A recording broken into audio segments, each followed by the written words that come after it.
जय गुरुदेव। और दोस्तों, मेरे चैनल तंत्र अप्सरा साधना में आपका एक बार फिर से हार्दिक स्वागत है। और देखिए, आज की जो वीडियो है वो आपके लिए एक, जो व्यक्ति साधना करते हैं या पूजा पाठ करते हैं उनके लिए बहुत ही ज़्यादा महत्वपूर्ण है। अब महत्वपूर्ण किस लिए है कि भाई, अगर आप साधना करते हो तो साधना में आपके अनुभव होते हैं, आपकी परीक्षाएं होती हैं।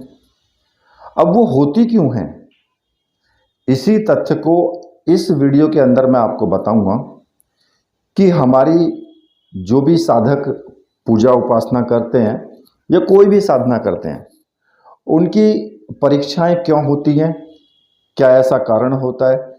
भाई, साधना आप करते हो तो सीधा सीधा मंत्र जाप करते हो, मंत्र सिद्ध हो जाना चाहिए, या फिर देवता को सीधे आपके सामने प्रकट हो जाना चाहिए। भाई, नियम तो यही कहता है ना कि आपने मंत्र जाप किया, देवता आपकी पूजा से खुश हुआ। अब जब देवी या देवता आपकी पूजा से खुश है तो वो आपको आकर के वरदान दे दें। लेकिन ऐसा इतना आसानी से होता क्यों नहीं है। जितने आसानी से साधक समझ लेते हैं कि भाई इतनी आसानी से हो जाएगा, तो इतनी आसानी से ऐसा होता क्यों नहीं है, कारण क्या है इसका। देखिए, इस मामले में हमें एक प्रकार से ऐसे समझना चाहिए कि जैसे कि एक विद्यालय में या स्कूल में कोई भी बच्चा है, वो पढ़ने के लिए जाता है।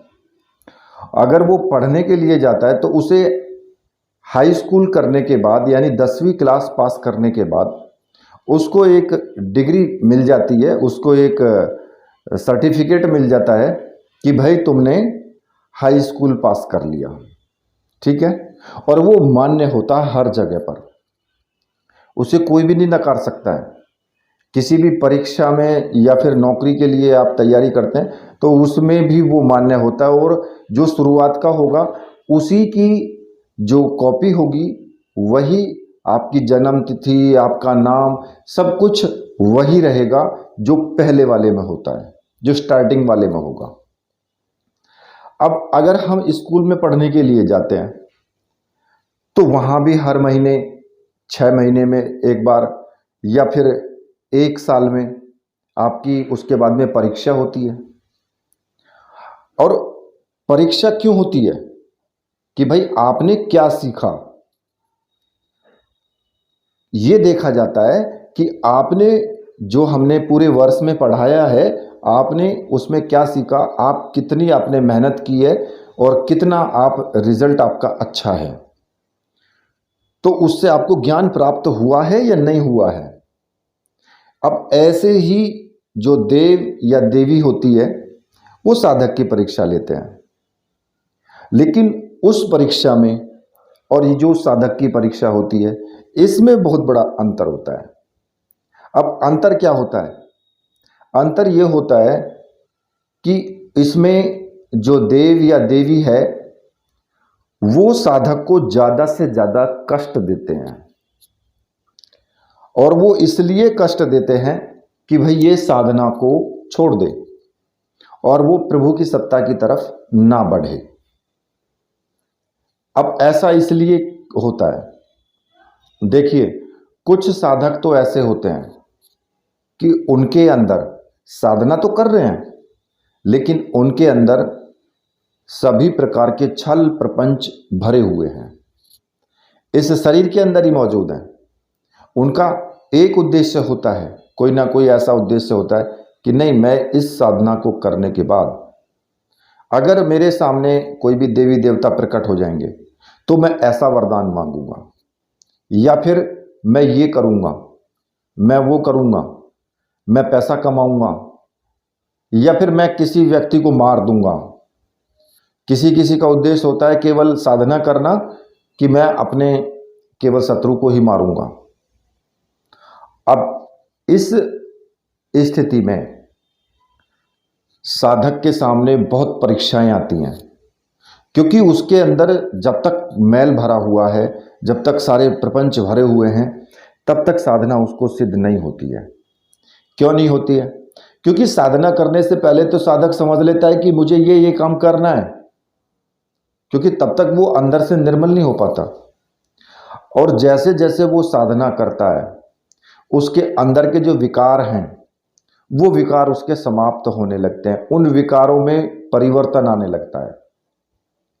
और जैसे जैसे वो आगे बढ़ता जाता है वैसे वैसे वो सब कुछ, कि तू क्या चीज लेकर के साधना में बैठा था, क्या नहीं लेकर के बैठा था, उसका माइंड परिवर्तन हो जाता है पूरी तरीके से। और वो उस स्थिति में फिर नहीं होता है कि वो अपने दुश्मन को किसी भी प्रकार से हानि पहुंचाए। अब इसमें होता क्या है कि जो देव या देवी होती है जिसकी आप पूजा करते हैं, वो आपके मनोविकार को पहले खत्म कर देते हैं। और जो आपका शत्रु होगा, उस शत्रु के अंदर जो शत्रुता भरी हुई है, उस शत्रुता को खत्म कर देते हैं। वो आपके जो शत्रु है वो भी आपके साथ प्रेमवत व्यवहार में आ जाता है, और वो उस देव की कृपा के कारण ही होता है। अब जब वो खुद ही प्रेमवत आपके पास आ चुका है, तो आपका भी जब माइंड परिवर्तन हो चुका है, तो वो सभी जो आपके अंदर क्रोध भरा हुआ है वो क्रोध समाप्त हो जाता है।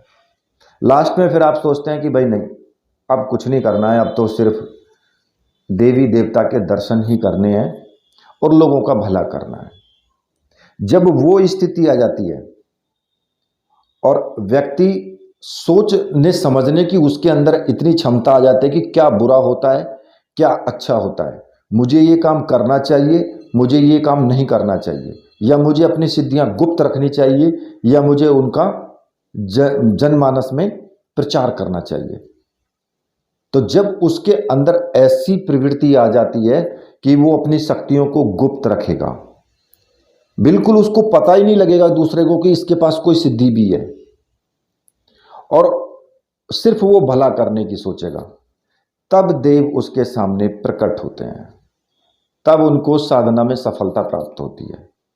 उससे पहले सफलता नहीं प्राप्त होती।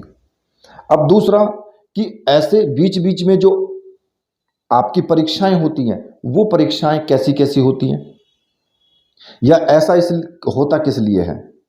तो देखिए, ऐसा इसलिए होता है कि कोई भी साधक है वो भगवान को प्राप्त कर लेगा, और वो उससे अपनी मनोवांछित जो भी उसकी इच्छा है उसका वरदान वो प्राप्त कर लेगा, और वो संसार के आवागमन से छूट जाएगा। इसलिए जो प्रभु ने उसकी जो सत्ता है उस तक कोई ना पहुंच पाए, उसके लिए उसने अनेक उसके बीच में जो व्यवधान हैं, जो बाधाएं हैं, वो उपस्थित कर दिए जाते हैं। और पूजा आराधना करने वाले जो व्यक्ति हैं, उनके पूजा के कार्य में भूत प्रेत जिन्न अनेक प्रकार की ये जो वायव्य आत्माएं हैं या फिर देव हैं, उनके द्वारा जो है उसमें व्यवधान पैदा करा जाएगा, उसमें रुकावट पैदा करी जाएगी। पूजा करते करते साधक बीमार भी हो सकता है, पूजा करते करते साधक के किसी प्रकार के कोई नुकसान भी हो सकता है, ऐसा होता है। अब ऐसा किस लिए होता है? ऐसा इसलिए भी होता है कि अगर आप नियमों का ठीक प्रकार से पालन नहीं कर रहे हैं, मान लिया कि आप साधना तो कर रहे हैं, लेकिन आपके जो नियम हैं, ब्रह्मचर्य व्रत, दूसरों को हानि ना पहुंचाने का, दूसरों को किसी प्रकार का दुख ना देने का, फूलों से प्रेम, सभी से प्रेम, और उस परमात्मा की या उस देवी देवता जिसके भी आप साधना कर रहे हैं उसके प्रति प्रेम, उसके प्रति लगन, उसके प्रति विश्वास और भाव, अगर उसमें कमी है तो आपके पास में व्यवधान ज़्यादा से ज़्यादा आएंगे, रुकावटें ज़्यादा से ज़्यादा आपके साधना में आएंगी। और अगर आप इन नियमों पर सही चल रहे हो तो फिर आपके सामने रुकावटें ना तो ज़्यादा आएंगी, ना ही व्यवधान ज़्यादा पैदा होंगे। क्यों? क्योंकि अगर देव भी तो जानता है ना, उसे पता है कि इसके अंदर ऐसी भावना नहीं है, ये बहुत आचरण का अच्छा है, बहुत सदाचारी है, नियम का पालन करने वाला है, तो वैसे व्यवधान उपस्थित ना करके छोटे छोटे व्यवधान आपके सामने आएंगे, उन सभी को पार करते हुए आप आगे बढ़ जाएंगे और देव आपको दर्शन देंगे। फिर अब बात वही आई जो मैंने अभी थोड़ी देर पहले आपसे कही थी कि भाई व्यवधान उसमें ज़्यादा क्यों आए, क्योंकि आपके अंदर बहुत कुछ छल कपट और ईर्ष्या, वो जो चीज़ भरी हुई है ना, वो पहले समाप्त होगी, तब देव के दर्शन होंगे। और अगर आपके अंदर वो चीज़ पहले से ही समाप्त है तो फिर आपके व्यवधान उतने आएंगे ही नहीं, क्योंकि देव और देवी को भी पता है कि भाई इसके अंदर वो चीज़ नहीं है, तो उतने व्यवधान आएंगे ही नहीं बीच में, और आपको दर्शन भी जल्दी होंगे। क्योंकि दर्शन तो तभी होंगे जब ये चीज़ें गायब हो जाएंगी आपके शरीर से, आपके मन मस्तिष्क से। और जब वो पहले ही गायब हो चुकी हैं तो फिर किस बात की देरी है फिर। और जो बीच में जो जैसे कि भूत प्रेत वगैरह बीच में व्यवधान पैदा करते हैं, अब वो क्यों करते हैं? क्योंकि जब कोई साधक होता है, वो पूजा करता हुआ होता है, और वो अपने जो मंत्र उच्चारण हैं वो कर रहा होता है उस वक्त में, तो उस मंत्रों उच्चारण से उस एरिया से गुजरने वाली, क्योंकि आप तो उनको नहीं देख रहे हो, लेकिन हर एरिया से कोई ना कोई वायव्य आत्मा गुजरती है जहां भी आप पूजा कर रहे हो। तो अदृश्य जो वायव्य जो आत्मा होती है वो उस स्थान पर या तो पहले से उपस्थित होते हैं या फिर उधर से गुजर रहे होते हैं वो। तो वो ये सोचते हैं कि भाई ये व्यक्ति, इसको साधना से हटाना चाहिए। कुछ तो ऐसे होते हैं उद्दंडी, कुछ ऐसे भी होते हैं कि भाई वो ये सोचता है कि ये मेरी पूजा करे। अब ऐसा क्यों? क्योंकि भूत प्रेत इसलिए अपनी पूजा कराना चाहता है क्योंकि अगर वो किसी भी कारण से उसकी पूजा होनी शुरू हो जाती है तो उसमें शक्ति बढ़ने लगती है, वो ताकतवर होने लगता है, उसकी ताकत बढ़ने लगती है जब उसकी पूजा होनी शुरू हो जाती है। और भूत प्रेत यही चाहते हैं कि भाई उनकी भी कोई पूजा करने वाला हो और वो देवताओं की श्रेणी में आ जाएं। आपने देखा भी होगा कि जब किसी घर में किसी भी देव की या देवता की या कोई प्रेत हो, वो घर में जाकर के स्थान बना लेता है और उसकी पूजा होनी शुरू हो जाती है, तो वो प्रेत वहां से हटाना मुश्किल हो जाता है। जब ज़्यादा दिन हो जाते हैं, मुश्किल इसलिए हो जाता है कि उसके अंदर ताकत बढ़ जाती है, और जब उसके अंदर ताकत बढ़ जाएगी तो सामने वाली चीज़ जो हटाने वाली है या हटाने वाला जो भगत है या फिर जो भी साधक है, उसको बहुत ताकत का इस्तेमाल करना पड़ता है। उसकी ताकत उस प्रेत से ज़्यादा होनी चाहिए, तब वो हटा सकता है। ठीक है, तो ये चीज़ें होती हैं। तो वो भी ये चाहते हैं कि भाई हमारी पूजा हो और हम भी देवताओं की श्रेणी में आ जाएं। तो इसलिए जो साधक होता है ना, पूजा में सबसे पहले उसकी जो पूजा होती है उसमें भूत प्रेत ही व्यवधान उपस्थित करते हैं सबसे पहले। और इन व्यवधानों से आपको घबराना नहीं चाहिए बिल्कुल भी, और ना ही आपको विचलित होना है इन चीज़ों से, क्योंकि सबसे पहले मान लिया कि आपकी साधना में भूत प्रेत व्यवधान उपस्थित करेंगे, तो आप सुरक्षा घेरे का इस्तेमाल कीजिए, आपकी साधना में नहीं आएंगे। किसी भी सुरक्षा घेरे का इस्तेमाल कर सकते हो, लेकिन अब ऐसा तो नहीं है कि आप भूत प्रेत की तो पूजा कर रहे हो और हनुमान जी का सुरक्षा चक्र लगा दिया। भूत प्रेत तो क्या कोई भी नहीं आएगा वहां, तो क्योंकि वो तो अकेले ही खड़े नजर आएंगे बस। तो इसलिए उस स्थिति में ऐसा घेरा भी लगाना उचित नहीं है। हाँ, किसका घेरा लगा सकते हो, आपको भी देखना होता है कि भाई अगर मान लिया हम किसी भूत प्रेत की पूजा करते हैं तो भूत प्रेतों को जो सरदार है यानी कि भैरवनाथ, उसी का घेरा लगाओ, या फिर कोई ऐसा घेरा लगाओ कि जो केवल भूत प्रेतों को रोक सकता है। जो मैंने कि आपको बताया था, मैंने कई बार वीडियो में भी बताया है, ओम ऐसर्पंतु ये भूता है भूमि संसिता, ये भूता है विघ्न कर्तास्ते नश्यंतु से वाग्या अपक्रमणांतु भूतानि पिशाच सर्वतो देशम सर्वेशाम विरोधेन पूजा कर्म समारंभे। ये नॉर्मल है, किसी भी भूत प्रेत सर्प वगैरह बिच्छू वगैरह इन सब के लिए, इन सब से आपकी रक्षा करता है। तो आपको वही तो चाहिए भाई, आपको देवी या देवता को थोड़ी रोकना है, आपको तो इन सब चीज़ों को रोकना है कि भाई ये हमारी पूजा में व्यवधान उपस्थित ना करें। बस इतना इस्तेमाल करो, काफ़ी है।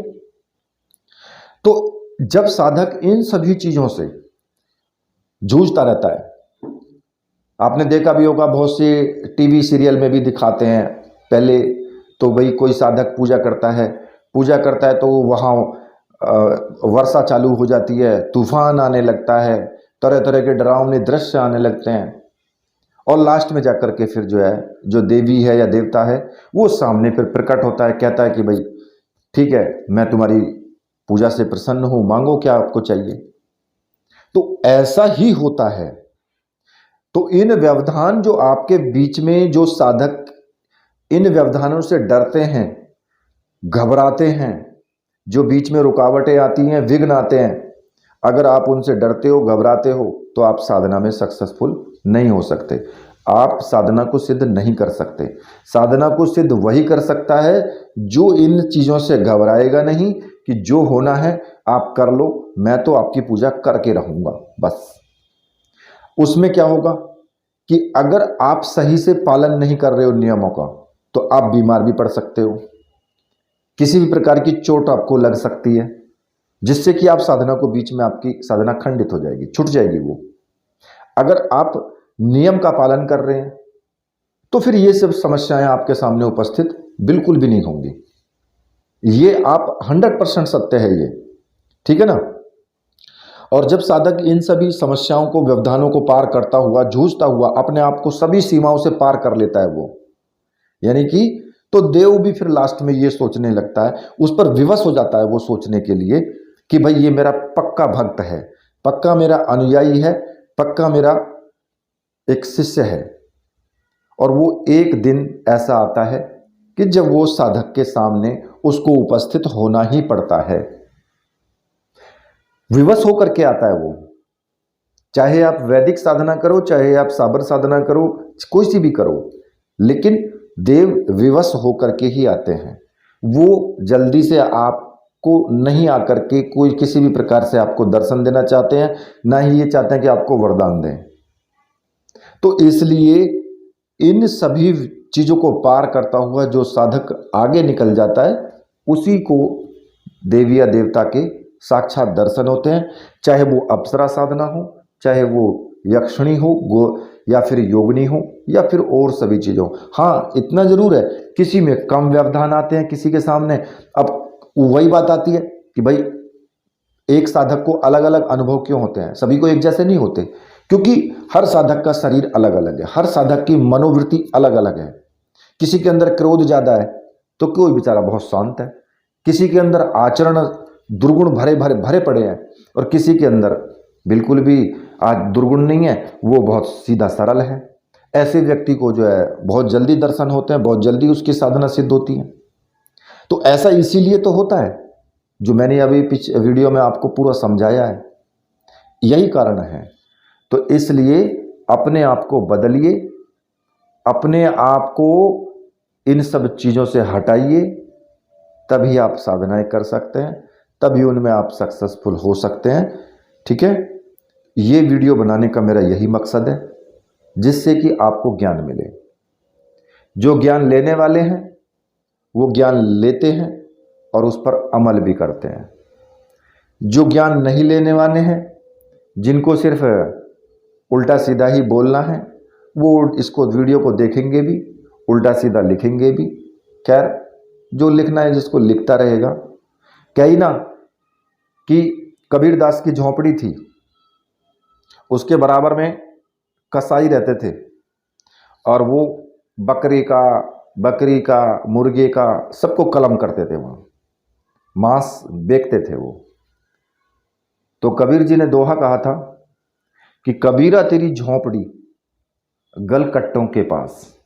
गलकट्टों का मतलब कि जो गला काटने वाले हैं।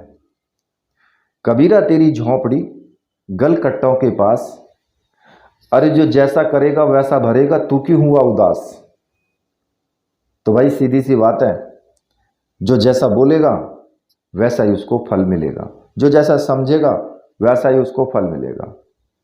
समझदार हैं समझ जाएंगे, ना समझ है इस संसार में घूमते रहेंगे। इसी के साथ मैं वीडियो को यहीं पर समाप्त करता हूँ। मेरे साथ बोलिए वीर बजरंगबली हनुमान जी महाराज की जय। बोले मेरे परमहंस गुरुदेव की जय।